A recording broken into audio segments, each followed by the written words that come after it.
a fake little script written by a man in the 18th century wanting to make some money. Mormonism has a belief that if you do all the right things in the Church of Mormonism, you can go to what I call VIP heaven. That's when I realized things don't add up. Having been a Mormon to who you are now, like anything profound that you would want to share that's inspiring to people? Yeah, I will make a disclaimer. No matter how I say it, it will be offending because I'd rather speak open about it. But the truth is, I guess, have you seen the movie Bubble Boy? Yes. And he's stuck in a bubble. Jake Gyllenhaal, right? Yeah, and he's stuck in a bubble his whole life, and then he finds out he's not sick to anything. He can explore, he can live. And it was like that. So I grew up in a very orthodox Mormon religion. I don't try to blame my parents. I don't blame my society because they all grew up in that. It was part of the system. They're all good people. They're all good people, but it's a system that was broken. The first part was very hard. It was very sad. It was had to erase my whole identity.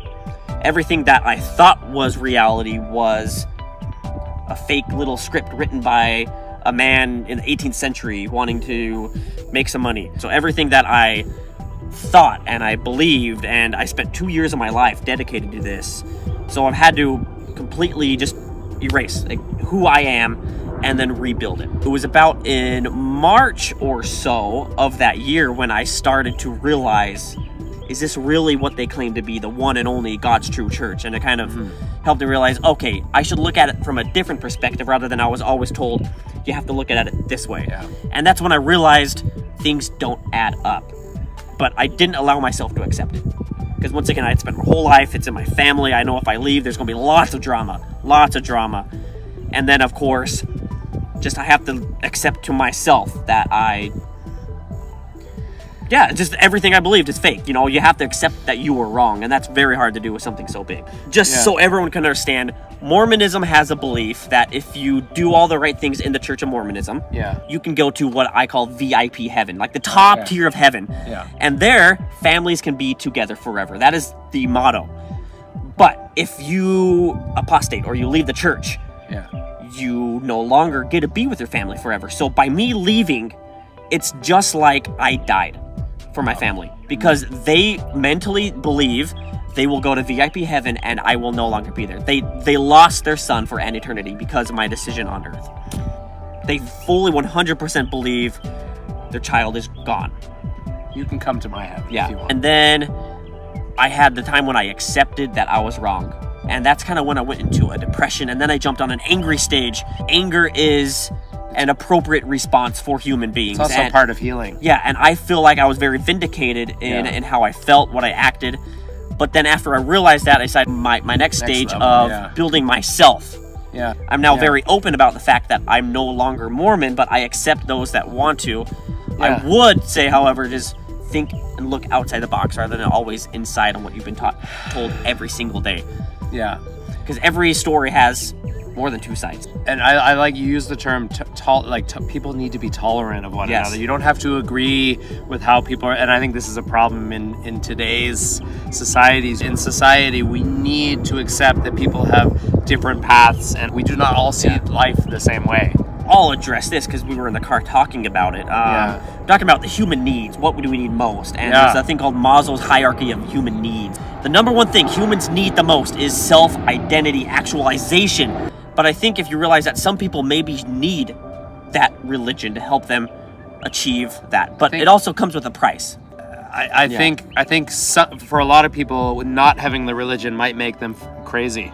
Speaking from my own experience, I'm not a religious person, and I've had that self-realization in my existence. And when you don't have a label for whatever that is, it can be a scary place sometimes. Well, because you don't know who you are. But I think it's actually beautiful to not know who you are, and that's my perspective of it. Because not knowing who you are means you know who you're not. The layers of programming that happen. It's deep. It's deep. Coming out of this now, you must feel a relief to be able to say, this is what I am not. But what are you? I'm Logan. You're Logan. I am the Lord of Mijiang. I am the savior of the Mijiang Church. I love it. I love it. Yeah, I mean, my biggest thing is I don't like the idea of living in a belief system that has fear surrounding it. And I feel like if what you believe is coming from here, not from the crazy monkey brain up here, then I think this is the right place. I think up here is where all the confusion and insanity comes from, right here. Which is why I love these Taiwanese cultures. Yes. Mazu, when you go to a Mazu thing, it's go to Mazu, be good to other people. I never felt so much love, man. Like when you took me to that Mazu, like I literally, you remember I went under Mazu and it was just kind of a blessing, and I literally had tears in my eyes. Like I remember feeling this love, but the love I was feeling was that collective love that everyone there was feeling. Yes.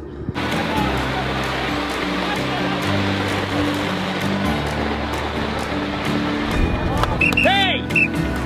How was it, man?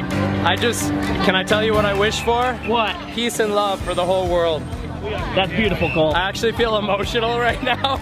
That is beautiful, man. I don't know if I'm just caught up with the crowd or whatever. I actually feel something in my heart right now, honestly. Absolutely beautiful. Just be a good person, religion or not, I guess. Second disclaimer, the reason we're sharing this is not to be a bash on religions, a certain religion, but I think it's important. I went through a very hardful phase on my faith transaction, my faith crisis, in which many people will also could be experiencing. And I think it's a good learning opportunity to share this, so it's nothing negative upon one's own belief if you have your own religious, but there are many people suffering from faith crisis. So many. So it's my pleasure to share with you some of my thoughts, my pain, my experiences to help others. Whatever you believe, you should feel good about that belief. I remember being very religious, and it seemed anything anti-religious was extremely taboo. And I feel like religious people put too many taboos around their thing that it really constricts them to have a closed mind. So for us to talk about this, I feel like for so many people, we have to jump over these taboos and be careful. Yes. This should be an open topic. I've been thinking about the polarization of the world, and it makes me sad because nobody really knows 100% what's right. We got to get away from fear. I think that's the main thing. All fear does is create more fear, and love creates more love. So, more love. All you need is love. I feel like you're just like me, where we've disregarded taboos. I'm just tired of it. I can't worry all the time about what every single person's gonna think, because then I would just keep my mouth shut all the time. You know, and it's even hard to keep track of what's okay and not okay to talk about in 2022. Do you have anything that currently inspires you, or that you would like to share to inspire? Like, is there anything that comes to mind? I used to have a very negative aspect on selfishness. But there is a level of selfishness that I think everyone should have. Do things for yourself that makes you happy. Just as long as it doesn't affect anyone negatively. Don't hurt other people. Yes. But definitely take care of yourself, and don't worry about being selfish once in a while for your own health, mental or physical. So be in the moment, positivity, find true joy from yourself, not from an organization, not from something.